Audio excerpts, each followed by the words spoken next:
ГСП онлайн. Городские новости сейчас.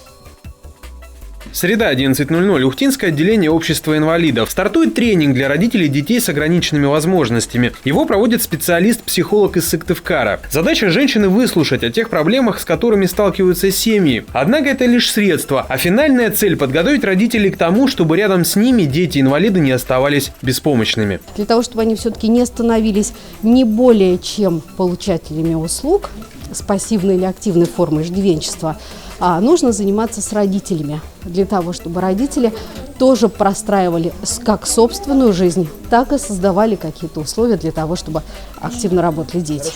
Одновременно с тренингом проходит и личный прием. Его ведет председатель Республиканской организации инвалидов Маргарита Колпащикова. Такие же личные приемы пройдут и в других городах республики. Ухта – первая остановка в списке. Инициатива о личном посещении региональных представительств родилась недавно. Как отмечает Маргарита Михайловна, тет-а-тет человек зачастую может рассказать о своих проблемах гораздо лучше, а значит и помочь ему удастся более качественно.